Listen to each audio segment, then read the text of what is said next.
प्रतिसाद हा वाढतच गेलेला आहे मागच्या काही कार्यक्रमांच्या माध्यमातून आणि आज पण तुम्ही बघितलं मोठ्या प्रमाणामध्ये गर्दी होती. विषय आम्ही जवळपास कंप्लीट करत आणला आहे. काही टेक्निकल गोष्टी राहिल्या आहेत त्या येणाऱ्या काही दिवसामध्ये सोडवणार. बाकी आमचं काम 100% पूर्ण आहे. विनायक राऊत यांच्यावर 9 जणांवर गुन्हे दाखल झाले आणि जादूटोणाविरोधात विधेयकांतर्गत पण गुन्हे दाखल झालेला पाहायला मिळतात. पूर्ण महाराष्ट्रात कारवाई खरं तर त्यांच्यामुळे खासदार विनायक राऊतांमुळे सिंधुदुर्गाचं नाव खराब झालं. हे असे प्रकार ते सातत्याने करत असतात हे आम्ही ऐकून होतो.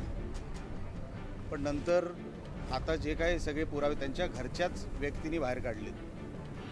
कोणाला काय करायची गरज नाही. आता दुसऱ्यांवर बोटं दाखवू शकत नाहीत. ते त्यांच्याच घरच्या व्यक्तींनी हे सगळे आरोप त्यांच्यावर केलेले आहेत.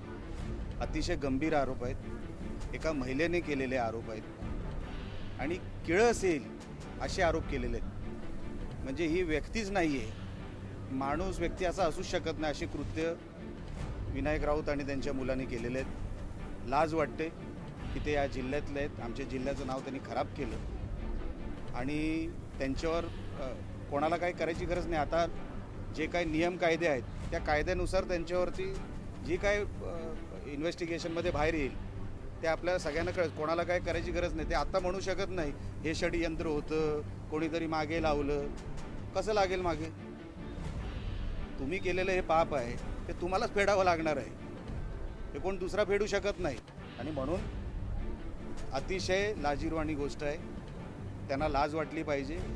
खरं तर त्यांनी आता त्यांचं तोंड उघडूच नाही स्पष्टीकरणासाठी. एवढ्या खालच्या थराला ते गेलेले आहेत. ते आणि त्यांचा मुलगा इतक्या खालच्या थराला आजपर्यंत राजकारणामध्ये कोणावर आरोप झालेले नाही आणि स्वतःच्याच कुटुंबातल्या व्यक्तींनी केलेले आरोप आहेत. म्हणून आता विनायक राऊतांना तोंड लपवायला जागा मिळालेली नाही, राहिलेली नाही. आता त्यांनी पुढचं काय करायचं ते निर्लज्जपणे जे काय करतील ते करतील. पण ह्याच्या खाली विनायक राऊत जाऊ शकत नाही. ते अतिशय खाली गेलेले आहेत. तोंड त्यांचं काळं झालेलं आहे. तुम्ही भाषणामध्ये एक मुद्दा मांडला. विनायक राऊतांनी आयुष्यभर विनायक राऊतांनी आयुष्यभर राणेवर टीका केली. आता त्यांना नियतीने धडा शिकवला हे खरंच आहे ना. ते नियतीनेच धडा शिकवलेला आहे. आमची बदनामी करण्यामध्ये किती वेळ ते घालवायचे. ते 10 वर्ष खासदार राहिलेले आहेत. त्यापेक्षा त्यांनी काम करायला पाहिजे होतं. पण ते सातत्याने आमची बदनामी करायच्या मार्गावरच होते. नेहमी काय ना काहीतरी उलटसुलट करत बसायचे. नियतीने अशी विकेट घेतली त्यांची. आता त्यांना तोंड लपवायला जागा शिल्लक ठेवली नाही. लक्षात ठेवा, नियती असते. एकदा तुम्ही काहीतरी कोणाच्या मागे चुकीचं करायला जाल, बघा स्वतःच झालं ना, कार्यक्रमच झाला. स्वतःचाच कार्यक्रम घरच्यांनी केला. आम्ही सातत्याने सांगायचो हा माणूस धड नाही.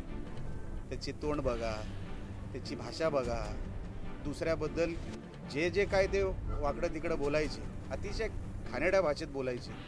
आणि आता हे सगळं उघडलं ना. हे लपत नसतं काय. आणि त्यांनी म्हणून मी भाषणामध्ये असं बोललो की हे जे करणारी लोक होती सातत्याने टार्गेट राणेनं संपवा. राणे संपले नाही. आम्ही या सगळ्या धंद्यात नाही, धंदे करत बसलो नाही. आता हे सगळं उलटलं कोणावर? ज्यांनी धंदे केले त्यांच्यावर. आता अजून भरपूर आहे. मला जे काय बाहेरून कळलेलं आहे, काय पत्रकारांच्या माध्यमातून कळलेलं आहे, काही त्यांच्याच आजूबाजूच्या लोकांकडून कळलेलं आहे. अनेक लोक त्यांच्यावर उलटणार आहेत. हे फक्त कुठेतरी भांडा फुटायचं कुठेतरी वाट बघत होते, जे कुंपणावर होते. आता अनेक लोक काही ना काहीतरी बाहेर काढणार आहेत. कोणाला मागे लागायची गरज नाही. सगळे ऑटोमॅटिक सांगणार आहेत काय काय घडलं आहे. आणि ज्यांनी तक्रार केली आहे त्यांच्याकडे पण भरपूर साठा आहे. तो त्यांनी 25%च बाहेर काढला आहे. आता तरी विनायक राऊतांनी त्याच्या मुलांनी शहाणपणा त्यांच्या डोक्यात कोणीतरी टाकावा आणि त्यांची थोबाडं त्यांनी बंद करावी, नाही ते अजून खोलत जाणार. मनी लॉन्ड्रिंगचा आरोप गिरिजा राऊतांनी केलेला आहे. 17 लाख रात्री उशिरापर्यंत मोजत लावल्याचा पण एक थेट आरोप त्यांच्यावर. तो काळाबाजारीच माणूस आहे विनायक राऊत. तो काय धड माणूस आहे का? काय संबंध त्याचा आणि व्हाईटच्या इन्कमचा? काही नाही. उद्योगधंदे काय नाही. तोंडाच्या वाफा, टीका. आणि राणेंवर टीका केली तर मातोश्री खुश होते. त्या धंद्यातच ते 10 वर्ष राहिले मागच्या आणि त्याच्या अगोदरचे अनेक वर्ष. अजून मनी लॉन्ड्रिंगचे फक्त 17 लाख मोजू नका. कदाचित 17 CR पण निघतील बाहेर. हे मी सांगत नाही, त्यांच्या घरचेच सांगतील, त्यांच्या जवळचेच सांगतील. मी सांगत नाही. मला इंटरेस्ट नाही विनायक राऊत. विनायक राऊत माझ्यासाठी 0 आहे. किंमत नसलेला माणूस आहे माझ्या आयुष्यामध्ये. म्हणून उद्या काय होईल हे मी आज सांगू शकत नाही. मी काय इन्क्वायरीचा भाग नाही, मी काय इन्व्हेस्टिगेशन करत नाही. पण जे